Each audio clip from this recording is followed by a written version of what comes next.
I'm Sujata from Intel. In this video, we tell you about data compression and how it can be useful in your applications. We then introduce the DPDK compression API and how it can help you deflate your data.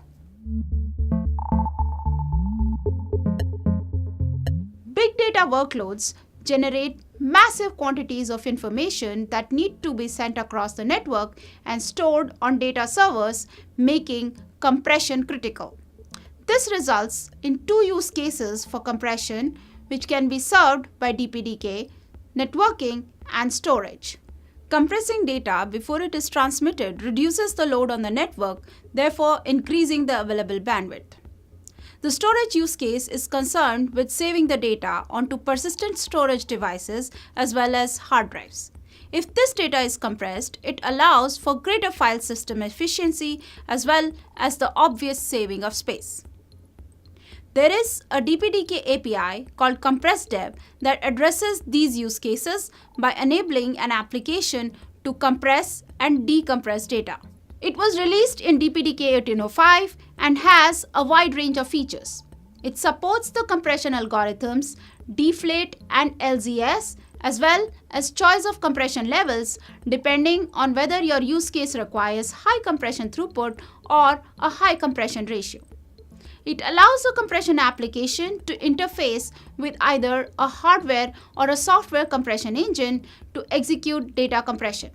Both stateless and stateful compression are supported by the API. In stateless compression, each data chunk is independently compressed and decompressed.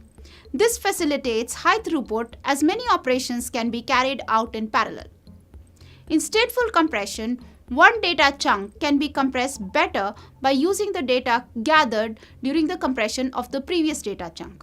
Currently, only stateless compression has been implemented by the DPDK drivers, but as mentioned, both are still supported by the DPDK API for an application to call. CompressDev also supports checksum and hash generation on the data being compressed. For large amounts of data, or where the data originates in a set of separate buffers, chained mbuffs can be used. This is a typical scenario for storage workloads. Pole mode drivers or PMDs sit below the API and implement the compression service using various compression engines. An application can use any of these engines through the same generic CompressDev API. There are currently 4 compression PMDs upstreamed in DPDK, 2 using software accelerators and 2 using hardware accelerators. The Intel ISA-L pole mode driver uses the compression engine from Intel's Intelligent Storage Acceleration library.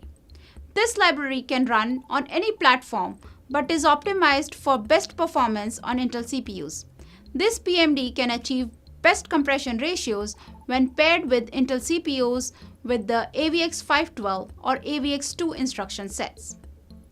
There is also a QAT pole mode driver which utilizes Intel's Quick Assist family of hardware accelerators. By offloading the compression workload to QAT's optimized acceleration engines, which can process many compression operations in parallel, an application can save CPU cycles and use them for other on-core workloads. Cavium has contributed an Octeon TX PMD for use with their hardware accelerator family and also a PMD which uses the standard zlib software library. There is a suite of CompressDev unit tests available in DPDK which runs against the API and can be used to validate any of the drivers. Thanks for watching. Follow the links to learn more about DPDK and the DPDK compression API. Don't forget to like and subscribe. Hey, I hope you liked this video. If you haven't seen our other videos on the Intel Software YouTube channel, remember to subscribe. And don't forget to leave us a comment. Tell us what other material you'd like to see and chat with other enthusiasts who watch our shows. We'll see you next time.